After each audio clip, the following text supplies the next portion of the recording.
ഹർത്താലിൽ വലഞ്ഞ ജനം.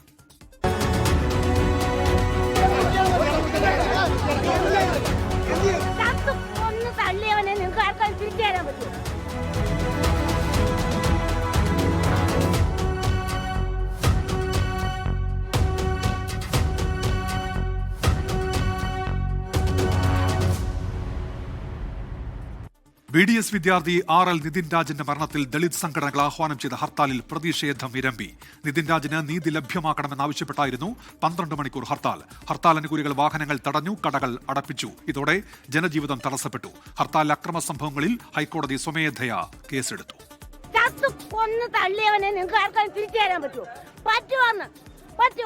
കൊന്ന് തള്ളിയവനെ തിരിച്ചു തരാൻ പറ്റുമോ? ഞങ്ങളുടെ കുഞ്ഞുങ്ങളെ കൊന്ന് തള്ളിയവനെ തിരിച്ചു തരാൻ പറ്റുമോ? തരാൻ പറ്റുമോ? ആരാ വരുന്നതെന്ന് പറ. പോലീസ് പറയുന്നത് നിങ്ങളെ ആര് വിളിച്ചു? നിങ്ങൾക്ക് എന്തുവാ ഇവിടെ കാര്യമെന്ന്? ഞങ്ങളുടെ കുഞ്ഞിനെ കൊന്ന് തള്ളിയവൻ ആരോ അവനെ ഞങ്ങൾക്ക് കാണണം. അവനെ തുറുങ്കിലടക്കണം. അതാണ് ഞങ്ങളുടെ പ്രതിഷേധം.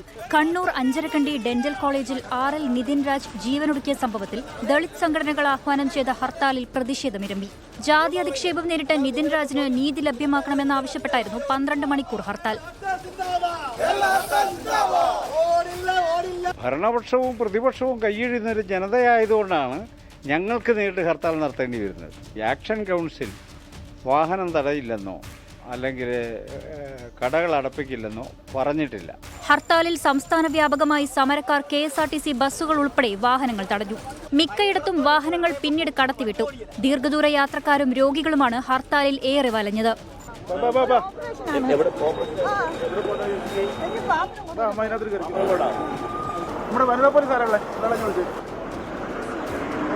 ഞങ്ങൾ ഇന്നലെ വൈകിട്ട് 12 മണിക്ക് ഇറങ്ങിയത് ഈ പൊടിക്കുഞ്ഞുങ്ങളെയും കൊണ്ട്.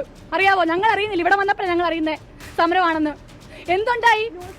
ന്യൂസ് പ്രത്യേകം പറഞ്ഞിട്ടുണ്ട് യാത്രക്കാർക്ക് തടസ്സം ഉണ്ടാക്കരുതെന്ന്. KSRTC ബസ് വിടണമെന്നാ പറഞ്ഞത്. എന്തുകൊണ്ട് അവർ വിട്ടില്ല? ഞങ്ങൾ ഭക്ഷണം കഴിക്കാൻ ഞങ്ങളുടെ പൊടിക്കുഞ്ഞുങ്ങൾ ഞങ്ങളുടെ കുഞ്ഞുങ്ങൾക്ക് വൈകാത്തതാ കണ്ടോ. പലയിടത്തും സമരക്കാർ കടകളും ബാങ്കുകളും അടപ്പിച്ചു. കുണ്ടറ മുളവനയിൽ ബെവ്കോ ഔട്ട്ലെറ്റ് തുറക്കാൻ അനുവദിച്ചില്ല. ആലപ്പുഴ ചെങ്ങന്നൂരിൽ ലേണേഴ്സ് ടെസ്റ്റ് തടഞ്ഞ് സമരാനുകൂലികൾ RT ഓഫീസിൽ പ്രതിഷേധിച്ചു.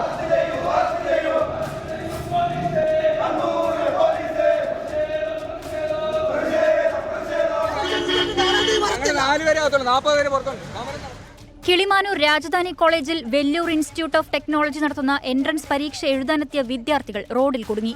ഹർത്താലിലെ അതിക്രമങ്ങളിൽ ഹൈക്കോടതി സ്വമേധയാ കേസെടുത്തു. 29 കേസുകൾ രജിസ്റ്റർ ചെയ്തെന്നും 100ഓളം പേരെ അറസ്റ്റ് ചെയ്തെന്നും സംസ്ഥാന പോലീസ് മേധാവി കോടതിയെ അറിയിച്ചു. വിവിധ ബ്യൂറോകൾക്കൊപ്പം ന്യൂസ് ഡെസ്ക് 24.